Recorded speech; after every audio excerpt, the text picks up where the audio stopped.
Hello everyone, welcome to my channel Shimam's healthy ফুডে। আজ আমি আপনাদের সাথে শেয়ার করছি 6 রকমের ভর্তা। আসলে শীতকাল, ভর্তা খেতে কে না ভালোবাসে।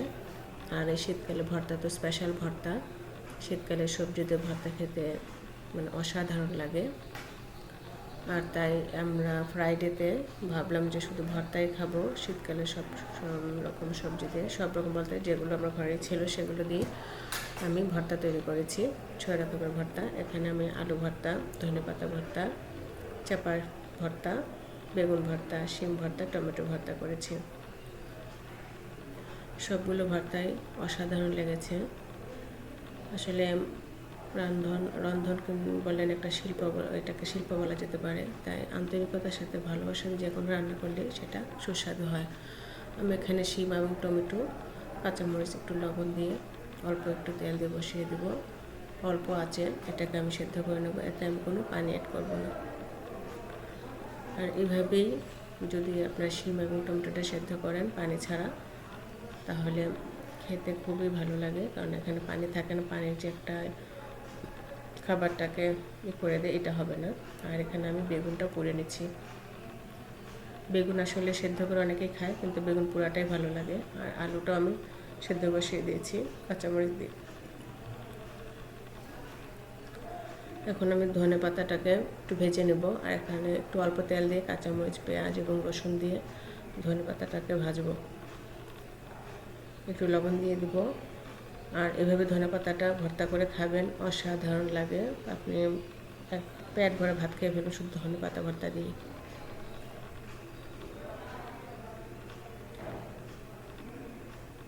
একটু তেল দিলে ভালো হয়, ভর্তাটা একটু স্বাদ হয়। আর এই যে আমি ধনে পাতাগুলো ধুয়ে দিলাম, পানিটা ঝরিয়ে নেবেন, নয়তো বা পানি পানি থেকে যায়।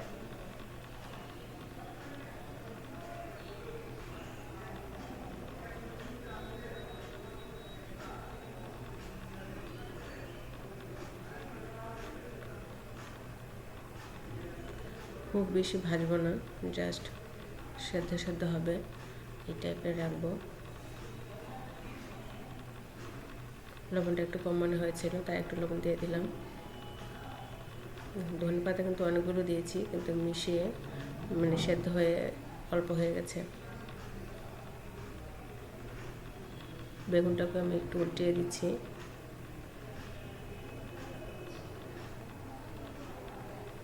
আসলে বেগুন অনেকে, আমার কাছে পোড়াটাই ভালো লাগে।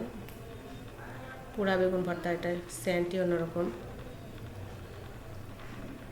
আমার শিম টমেটো হয়ে আসছে প্রায়।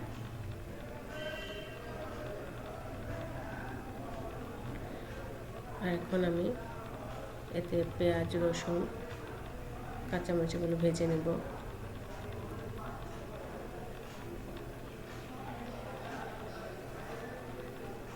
চাপাটাতে আমি এখানে কোনো ভাজাতে কোনো তেল আমি ইউজ করছি না।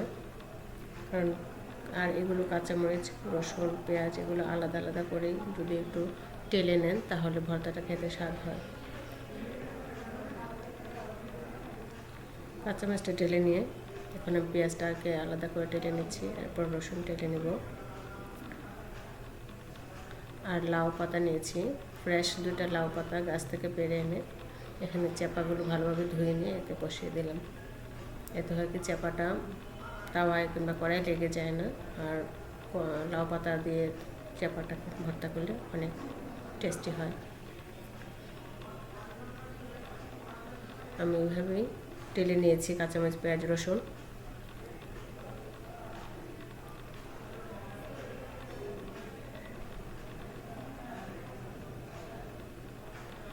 বেগুনটা আমার হয়ে এসেছে। আর বেগুন ভর্তায় আমি কাঁচা পেঁয়াজ এবং ভাজা পেঁয়াজ দুটোই দেবো।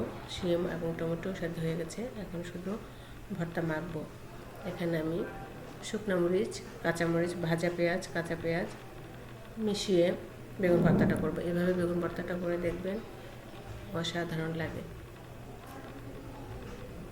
100% বিশ্বাস করতে পারেন। এভাবে অবশ্যই ট্রাই করে বেগুন ভর্তাটা খাবেন এবং আমাকে কমেন্টস করে জানাবেন প্লিজ আমার বেগুন ভর্তাটা কেমন হয়েছে। আর অল্প একটু সরিষার তেল দিয়ে দিলাম।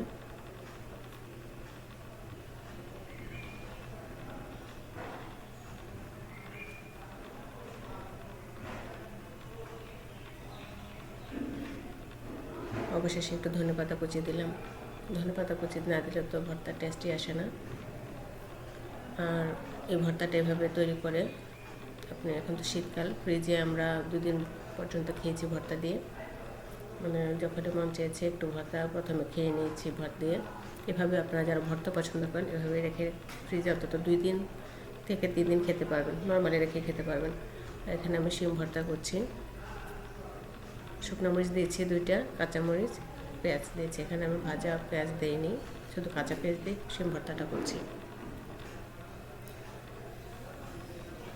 শিমটাও দেখেন পানি নেই, সুন্দর একটা ইয়ের মতো আঠা আঠা মাখা মাখার মতো হয়েছে ভর্তাটা।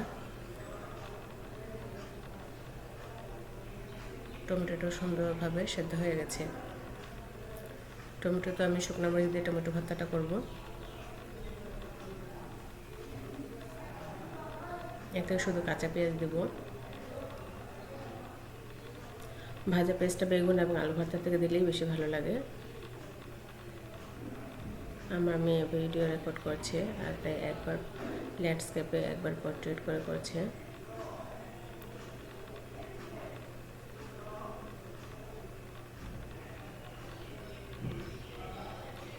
টমেটোটা কত সুন্দর করে সেদ্ধ হয়ে গেছে। আপনারা এইভাবেই টমেটো কিংবা শিম যেটাই সেদ্ধ করেন এভাবে সেদ্ধ করে যদি ভর্তাটা করেন, সেই ভর্তাটা খেতে খুবই ভালো লাগে।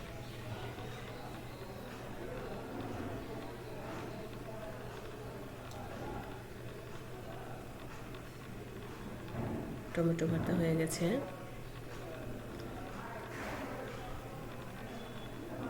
ভর্তাগুলো এত টেস্টি হয়েছিল, মানে টমেটো ভর্তাটাও খেতে অসাধারণ লেগেছে।